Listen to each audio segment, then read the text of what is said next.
اچھا سر، آپ کا نام کیا ہے؟ آپ نے جھنڈے منڈے لگائے کس لیے لگائے اور کہاں جانے کا ارادہ ہے؟ میرا نام اعجاز اقبال ہے اور میں پیپلز پارٹی کا کارکن ہوں۔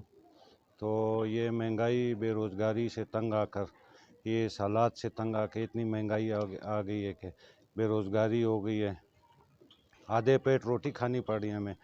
تو یہ میں نے فیصلہ کیا ہے، پیپلز پارٹی کی قیادت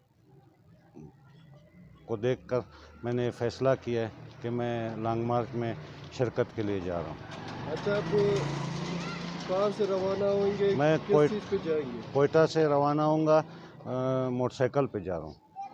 اچھا اتنا میں تنگ ہو گیا ہوں کہ میں نے یہ فیصلہ کیا ہے، تنگی میں، بے روزگاری، مہنگائی کی وجہ سے، تو ہمیں بلاول بھٹو زرداری کی قیادت پہ فخر ہے، بلوچستان پیپلز پارٹی کی قیادت پہ فخر ہے۔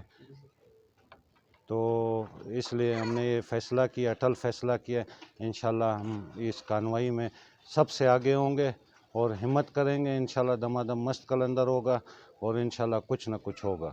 کیا گزارش کریں گے اور لوگوں سے بھی کہ وہ آئے اس 27 فروری کی مارچ میں حصہ لے تاکہ مہنگائی اور بے روزگاری ختم ہو؟ بس ابھی عوام خود نکل چکی ہے، اس حالات کو دیکھ کے عوام جو نہیں سڑکوں پہ نکل چکی ہے۔ ابھی مجھے بولنے کی ضرورت نہیں، عوام ہر گھر سے لوگ بیزار ہیں، ہر گھر سے لوگ نکل رہے ہیں۔ ہمارے اس کانوائی میں انشاءاللہ 100 کے حساب سے نہیں، ہزاروں لاکھوں کے حساب سے عوام ہوگی۔ یہاں تک کہ میں نے سنا ہے کہ ایک دوست ہے، اس نے بولا میں سائیکل پہ بھی کوشش کروں گا، میں سائیکل پہ آپ کے ساتھ شرکت کروں گا۔ اچھا، یہاں سے آپ لوگ کتنے بندے ہو؟ اکیلے جا رہے ہو؟ کوئی اور دوسرے دوست بھی؟ یہاں سے تو پیپلز پارٹی کی قیادت بھی ہے اور لوگ بھی ہیں، اور میں موٹر سائیکل پہ، بائک پہ میں اکیلا ہوں۔ انشاءاللہ سب سے آگے ہوں گے۔